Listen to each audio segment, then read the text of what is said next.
உண்மையிலேயே தமிழகத்தில் ஒரு ஒற்றுமையை பறைசாற்றக்கூடிய ஒரு கருத்தரங்கம். நாங்கள் இந்த நிகழ்ச்சிக்கு அழைக்கிற போது மாநில மையத்திலே ஆலோசிக்கின்ற போது இப்படிப்பட்ட ஒரு கருத்தரங்கத்தை நாகை அவர்கள் முன்னெடுப்பது சாலச் சிறந்தது, பட்டியல் சமூக மக்களுக்குள் மேலும் ஒரு ஒற்றுமையை வலுப்படுத்த உகந்த இடமாக இது இருக்கும் என்று கருதினோம், பேசினோம். அந்த அடிப்படையில் இது போன்று நடக்கக்கூடிய கருத்தரங்கத்தில் தூத்துக்குடியில் நடைபெற்ற கருத்தரங்கத்தில் தமிழ்நாடு முற்போக்கு எழுத்தாளர் கலைஞர் சங்கத்தினுடைய மாநில பொதுச் செயலாளர் தமிழ்ச்செல்வன் அவர்கள் அங்கே கலந்து கொண்டு சிறப்பித்தார்கள். அதே போல பாரதிய கம்யூனிஸ்ட் கட்சியுடைய மாநில செயற்குழு உறுப்பினர் பட்டிமன்ற பேச்சாளர் அன்பு தோழர் மருந்தூர் ராமலிங்கம் அவர்களும் சில மாவட்டங்களில் நிகழ்ச்சியில் பங்கேற்க தங்களை உறுதிப்படுத்தி இருக்கின்றார். அதே போல மதுரை நாடாளுமன்ற உறுப்பினர் அன்பு தோழர் வெங்கடேசன் அவர்களும் இந்த தமிழ் புலிகள் நடத்தக்கூடிய மாவட்டங்களில் நடத்தக்கூடிய கருத்தரங்கத்திலே கலந்து கொள்வதை உறுதிப்படுத்தி இருக்கிறார்கள்.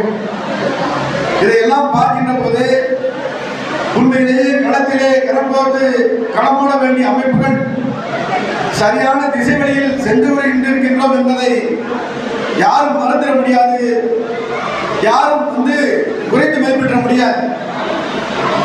இன்றைக்கு தமிழ் புலிகளுடைய 14வது அமைப்பு தினம், அந்த நிகழ்ச்சியும் இந்த தலைப்பில் இருக்கிறது. உண்மையிலேயே 14 ஆண்டுகளுக்கு முன்பாகவும் இது போன்ற கூட்டங்கள் பட்டியல் சமூக மக்களுக்காக, பட்டியல் சமூகத்தை தாண்டி அருந்ததியர் மக்களுக்காக பல்வேறு போராட்டங்களை தமிழ்நாடு தீண்டாமை ஒழிப்பு முன்னணியை வழிநடத்திக் கொண்டிருக்கக்கூடிய மார்க்சிய கம்யூனிஸ்ட் கட்சி தொடர்ச்சியாக முன்னெடுத்து வருகிறது. நாம் இன்றைக்கு கிடைத்திருக்கக்கூடிய அருந்ததியர் மக்களுடைய 3% இடஒதுக்கீடுகளை 6% உயர்த்த வேண்டும் என்ற கோரிக்கையை வழிநடத்துகிறோம், முன்னிறுத்துகின்றோம்.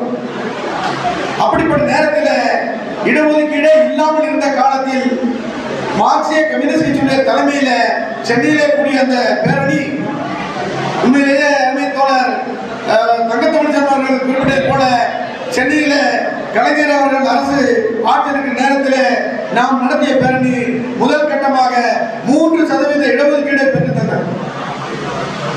அந்த இடஒதுக்கீடு போராட்டம் 3% என்பது முதல் கட்டம். நாம் அதில் இன்றைக்கு அந்த இடஒதுக்கீட்டை எந்த அளவுக்கு பயன்படுத்துகிறோம், நம்முடைய இளைஞர்களால் அதை எப்படி பயன்படுத்த முடிகிறது என்பதை பார்க்கிற போது அதற்குள்ளும் பெரிய போராட்டத்தை நடத்த வேண்டிய அவசியம் இருக்கிறது. அதற்காகவே தனி கருத்தரங்கம் நடத்த வேண்டியிருக்கிறது.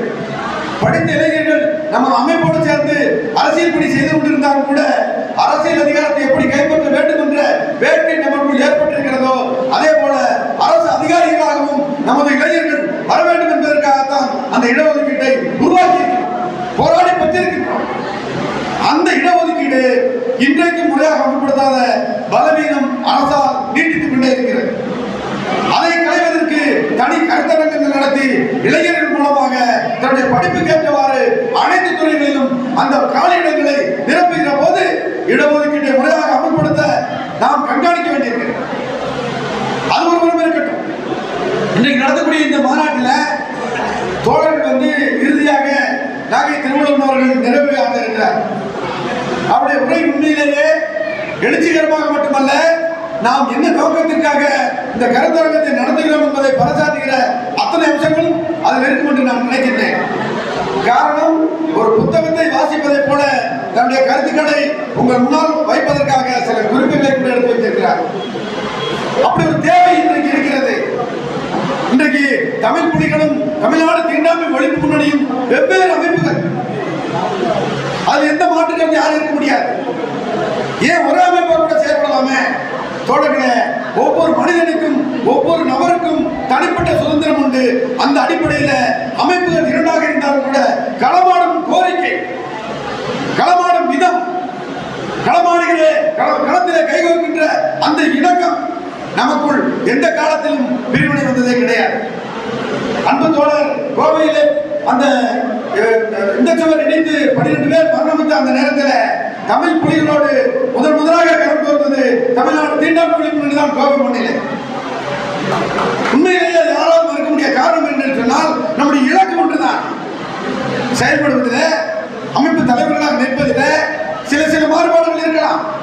ஆனால் களத்திலே கரம் கோர்த்து நிற்பது இப்படிப்பட்ட அமைப்புகள் தான்.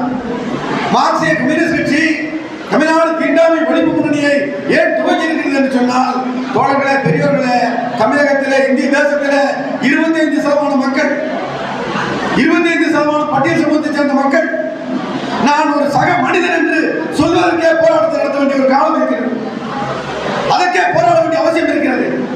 அப்படிப்பட்ட போராட்டத்தை நடத்த வேண்டிய இந்த மண்ணில அந்த மக்கள் விடுதலை அடையாமல், அவர்கள் ஒரு தனி மனித அங்கீகாரம் பெறாமல் கம்யூனிஸ்ட் கட்சி மட்டுமல்ல எந்த கட்சியும் வளராது, எந்த கட்சியும் நீடிக்க முடியாது. ஆகவேதான் மார்க்சிய கம்யூனிஸ்ட் கட்சி தமிழகத்திலே, இந்தியாவிலே 25% மக்கள் என்ன கோரிக்கையை முன்வைத்து போராடுகிறார்களோ அவருடைய கோரிக்கைக்கான அந்த ஜாதிய கட்டுமானத்தை தகர்த்தெறியாமல் நாம் அடுத்த கட்டத்தை நோக்கி முன்னேற முடியாது என்ற அடிப்படையில் தான் தமிழ்நாடு தீண்டாமை ஒழிப்பு முன்னணியும் அகில இந்திய அளவிலே DSMM என்று சொல்லக்கூடிய தலித் சோஷன் முக்தி மஞ்ச் என்று ஒரு அமைப்பை ஏற்படுத்தி இந்தியா முழுமைக்கும், இன்னைக்கு நாம் முதல்ல பேசிய மாநில அவர்கள் குறிப்பிட்டார், இந்தியாவிலே தமிழகத்திலே நாம் இப்படி ஒரு போராட்டத்தை நடத்தி கொண்டிருக்கிற போது இந்திய தேசத்தில் இருக்கக்கூடிய பட்டியல் சமூகத்தினுடைய தலைவர்கள் எப்படியெல்லாம் தங்களை ஒருமுகப்படுத்தாமல் சிதறி கிடக்கிறார்கள் என்பதை அங்கே சொன்னார்கள். பகுஜன் சமாஜ் கட்சியுடைய தலைவர் உள்ளிட்ட தலைவர்கள் இந்திய தேசத்திலே எந்த வழி ஒற்றுமை, எந்த வழி விடுதலை என்பதை மாறி நிற்கிறார்கள் என்று சொன்னார்கள். தமிழகத்திலும் கூட பட்டியல் சமூக மக்கள் மத்தியிலே நாம் நடத்தக்கூடிய இந்த போராட்டத்தின் ஒரு பகுதி டாக்டர் கிருஷ்ணசாமி போன்றவர்கள் இன்றைக்கு இந்திய தேசத்திலே, தமிழகத்திலே RSS BJP கைக்குள் சென்று பட்டியல் சமூக மக்களை மேலும் மேலும் புலப்படுத்தக்கூடிய வகையில், மேலும் மேலும் வஞ்சிக்கக்கூடிய வகையில் பல்வேறு கோரிக்கைகளை வைத்து சிதைவை ஏற்படுத்திக் கொண்டே இருக்கிறார்கள். இதையெல்லாம் பார்க்கிற போது இந்த மாநாடு, இந்த கருத்தரங்கம் உண்மையிலேயே எல்லா வகையிலும் வெற்றி பெற வேண்டும் என்று நாங்கள் நினைக்கின்றோம். இதில் வாழ்த்தி பேசுவதோ அல்லது கருத்துரை என்ற பெயரில் தனி கருத்துக்கள் சொல்வதோ கிடையாது. நடவடிக்கையிலே உண்டு. இந்த தீபாவளி முதல் அதற்கு பின்பாக எத்தனை ஜாதி மறுப்பு திருமண படுகொலைகள் நடந்திருக்கிறது, எத்தனை ஆணவ படுகொலைகள் நடந்திருக்குது. இதெல்லாம் கணக்கெடுக்கிற போது பெரியவர்களே, தோழர்களே, நம்மால் தூங்க முடியவில்லை. ஒரு பிரச்சனைக்கு சென்றால் 1 மணி நேரத்தில் திரும்பி விடலாம் என்ற எந்த உத்தரவாதமும் கிடையாது. நாள் முழுக்க சுடுகாட்டிலும், மருத்துவமனைகளிலும், காவல் நிலையங்களிலும், சாலைகளிலும் நடத்தக்கூடிய போராட்ட தளபதிகளாக நாம் இருக்க வேண்டிய காலமாக மாற்றி இருக்கின்றார்கள். அதற்கு உதாரணம், இன்றைக்கு இடஒதுக்கீடு பிரச்சனை மட்டுமல்ல, 21 வயது என்று மத்திய அரசாங்கம் ஒரு சட்டத்தை கொண்டு வருகிற போது பாமக ஆதரிக்கிறது என்று சொன்னால் நாம் இந்த களத்தில் இந்த போராட்டத்தை இன்னும் எவ்வளவு வேகமாக நடத்த வேண்டும் என்று டாக்டர் ராமதாஸ் நமக்கு பாடம் சொல்லிக் கொடுத்துக் கொண்டிருக்கின்றார். 21 வயசு என்று வருகிற போது இன்று இருக்கக்கூடிய சட்ட முறையில் யாருமே ஜாதி மறுப்பு திருமண தம்பதிகள் காத்துக் கொண்டிருக்க முடியாது, வாய்ப்பே இருக்காது. இன்னைக்கு 18க்கே போராட வேண்டியிருக்கு. 18 வயதாகிறது, நான் திருமணத்துக்கு மேஜர் என்று சொல்ல முடியாத நிலைமையில் அது சம்பந்தமாக விரிவாக பேச முடியும், விரிவாக பேச வேண்டிய அவசியம் இருக்கிறது. இன்னைக்கு பாராளுமன்றத்தில் அதற்கான விவாதங்கள் நடந்து கொண்டிருக்கிறது. இருந்தாலும் அந்த சட்டத்தை இயற்றுவதில் பாமக போன்ற கட்சிகள் ஆதரவு தெரிவித்து மோடியும் BJP RSS கும்பலும் வலிமையாக நின்று கொண்டிருக்கின்றார்கள். இதெல்லாம் பார்க்கின்ற போது நம்முடைய ஒற்றுமை மேலும் மேலும் வலுப்பெற வேண்டும், நம்முடைய போராட்ட காலம் மேலும் மேலும் விரிவடைய வேண்டும். அதன் போராட்டம் மட்டுமே அத்தனை பிரச்சனைகளுக்கும் தீர்வு என்ற அடிப்படையில் நேரம் கருதி என்னுடைய விளக்க உரையை மிக சுருக்கமாக முடித்து விடைபெறுகின்றேன். நன்றி, வணக்கம் தோழர்களே.